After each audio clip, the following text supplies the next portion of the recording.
میں اس کے بعد دعوت دیتی ہوں رضوانہ بنت عبدالرحمن کو، وہ آئے تقریر پیش کرے۔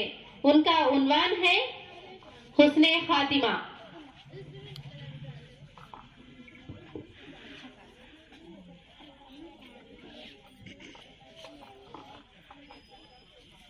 السلام علیکم ورحمۃ اللہ وبرکاتہ۔ ان الحمد للہ نحمده ونستعینه ونستغفره ونعوذ باللہ من شرور انفسنا ومن سیئات اعمالنا، من يهده الله فلا مضل له ومن يضلل فلا هادي له، ونشهد ان لا اله الا الله وحده لا شريك له، ونشهد ان محمدا عبده ورسوله۔ اما بعد، برادران وطن و ملت اور میری پیاری پیاری دینی ماؤں اور بہنوں، آج کے اس پر مسرت و قابل رشک اجلاس میں میں آپ کے سامنے ایک چھوٹی سی تقریر کرنا چاہتی ہوں، جس کا عنوان ہے حسن خاتمہ۔ موت ایک ناقابل انکار حقیقت ہے۔ یہ زندگی کا وہ موڑ ہے جس سے ہر کسی کو گزرنا ہے، مگر کوئی انسان یہ نہیں جانتا کہ اس کی موت کب، کہاں اور کس حالت میں آئے گی۔ اسی حقیقت کی طرف اشارہ کرتے ہوئے اللہ رب العزت نے فرمایا، وَمَا تَدْرِي نَفْسٌ بِأَيِّ أَرْضٍ تَمُوتُ، کوئی نہیں جانتا کہ وہ کس زمین پر مرے گا۔ خوش نصیب ہے وہ لوگ جن کی موت اچھائی پر ہو، یعنی جن کی موت ایسی حالت میں آئے کہ وہ نماز میں، ذکر و اذکار میں، قرآن مجید کی تلاوت میں یا کسی اور نیک کام میں مصروف ہو۔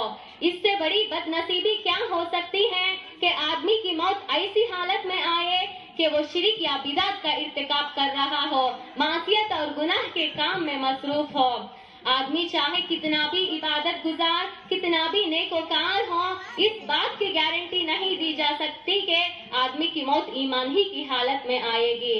بخاری اور مسلم کی روایت ہے کہ رسول اللہ صلی اللہ علیہ وسلم نے فرمایا، ان احدکم لیعمل بعمل اہل الجنۃ حتی ما یکون بینہ وبینہا الا ذراع فیسبق علیہ الکتاب فیعمل بعمل اہل النار فیدخلوها، وَإِنَّ أَحَدَكُمْ لَيَعْمَلُ بِعَمَلِ أَهْلِ النَّارِ حَتَّى مَا يَكُونُ بَيْنَهُ وَبَيْنَهَا إِلَّا ذِرَاعٌ فَيَسْبِقُ عَلَيْهِ الْكِتَابُ فَيَعْمَلُ بِعَمَلِ أَهْلِ الْجَنَّةِ فَيَدْخُلُوهَا۔ آدمی زندگی بھر نیک کام کرتا ہے، یہاں تک کہ اپنی موت کے بالکل قریب پہنچ جاتا، اس کے اور موت کے درمیان صرف ایک بالشت کا فاصلہ رہ جاتا ہے کہ تقدیر کا فیصلہ اس پر غالب آ جاتا ہے۔ وہ کوئی غلط کام کر بیٹھتا ہے اور اسی کی بنا وہ جہنم کا مستحق قرار پاتا ہے۔ اس کے برعکس ایک آدمی اپنی ساری زندگی بدکاریوں میں گزارتا ہے، مگر موت سے پہلے اس کو کوئی نیک عمل کی توفیق مل جاتی ہے اور اسی پر اس کا خاتمہ بھی ہوتی ہے اور جنت اس کی مقدر بن جاتی ہے۔ رسول اللہ صلی اللہ علیہ وسلم کی زمانے میں جس کو ایمان کی دولت نصیب ہوئی وہ یقیناً بڑا خوش قسمت ہے، مگر کتنے ہی لوگ ایسے ہیں جن کو آپ صلی اللہ علیہ وسلم کی مبارک ہاتھوں پر قبول اسلام کا شرف حاصل ہوا، مگر ایمان پر موت نصیب نہیں ہوا۔ ام حبیبہ رضی اللہ عنہا کے پہلے شوہر عبید اللہ بن جہش شروع میں اسلام قبول کرنے والوں میں سے تھے۔ اہل مکہ کے ظلم و ستم سے تنگ آ کر اپنی بیوی ام حبیبہ رضی اللہ عنہا کے ساتھ حبشہ کی طرف ہجرت بھی کر گئے تھے، لیکن اسلام پر ثابت قدم نہیں رہ سکے۔ انہوں نے وہاں عیسائی مذہب کو قبول کیا اور اسی ارتداد کی حالت میں ان کا انتقال بھی ہو گیا۔ کچھ خوش نصیب ایسے بھی ہیں جن کی ساری عمر بدکاریوں میں گزری مگر ان کی موت ایمان پر ہوئی۔ رسول اللہ صلی اللہ علیہ وسلم کے زمانے میں ایک یہودی لڑکا بیمار ہو گیا۔ آپ صلی اللہ علیہ وسلم اس کی عیادت کے لیے تشریف لے گئے۔ بیمار پرسی کے بعد آپ صلی اللہ علیہ وسلم نے اس کے سامنے اسلام کی دعوت پیش کی تو لڑکے نے سوالیہ نظروں سے اپنے باپ کی طرف دیکھنے لگا۔ باپ نے کہا، اطیع ابو القاسم، ابو القاسم یعنی محمد صلی اللہ علیہ وسلم کی دعوت قبول کر لو۔ اس لڑکے نے اسلام قبول کیا اور اسی وقت اس کا انتقال ہو گیا، اور آپ صلی اللہ علیہ وسلم یہ کہتے ہوئے وہاں سے روانہ ہوئے، الحمدللہ الذی انقذہ من النار، اللہ کا شکر ہے اس نے میرے ذریعے اس کو جہنم کی آگ سے بچا لیا۔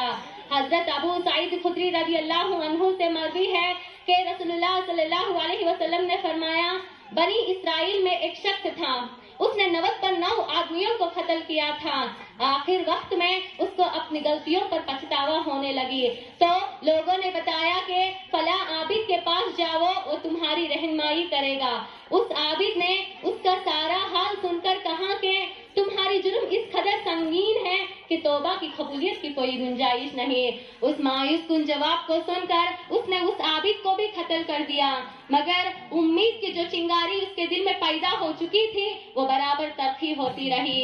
اس کی جستجو اور طلب صادق کو دیکھ کر کسی نے بتایا کہ فلاں عابد کے پاس جاؤ، وہ تمہاری صحیح رہنمائی کرے گا۔ وہ اس کے پاس پہنچا اور اپنا سارا حال سنا کر پوچھا کہ کیا میری گناہوں کی بخشش کی کوئی سبیل ہے؟ تو اس نے کہا کہ کیوں نہیں، اگر تم سچے دل سے توبہ کرو تو اللہ تعالیٰ تمہاری گناہوں کو ضرور معاف فرمائے گا، اور تم فلاں بستی میں چلے جاؤ، وہاں نیک لوگ ہیں، ان کی صحبت میں رہو تاکہ تمہاری اصلاح ہو سکے۔ وہ عابد کی نصیحت پر عمل کرتے ہوئے صالحین کی بستی کی طرف روانہ ہوا۔ ابھی راستے ہی میں تھا کہ موت کا فرشتہ آ پہنچا، مگر چونکہ اس کا جذبات نیک اور قلب صادق تھے اس لیے نیک روح قبض کرنے والے فرشتوں کو اس کا روح قبض کرنے کا حکم دیا گیا۔ قرآن مجید میں اہل ایمان کو حسن خاتمہ اور اچھی موت کی فکر کرتے رہنے پر زور دیا گیا ہے۔ سورہ آل عمران میں ہے یا ایھا الذین آمنوا اتقوا اللہ حق تقاتہ ولا تموتن الا وانتم مسلمون۔ اسی کی وصیت حضرت ابراہیم علیہ السلام اور حضرت یعقوب علیہ السلام نے اپنی اولاد کو کی کہ اے ہمارے بچوں، اللہ تعالیٰ نے تمہارے لیے اس دین کو پسند فرما لیا ہے، خبردار تم مسلمان ہی مرنا۔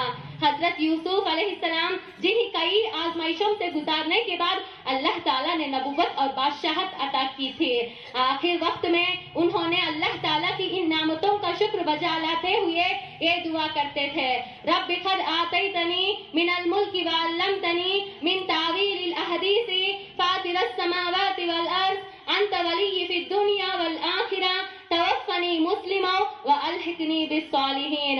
اے میرے پروردگار، تو نے مجھے بادشاہت عطا کی، تو نے مجھے خواب کی تعبیر سکھلائی، اے آسمان و زمین کے پیدا کرنے والے، تو ہی دنیا و آخرت میں میرا ولی اور کارساز ہے، تو مجھے اسلام کی حالت میں موت دے اور نیکوں میں ملا دے۔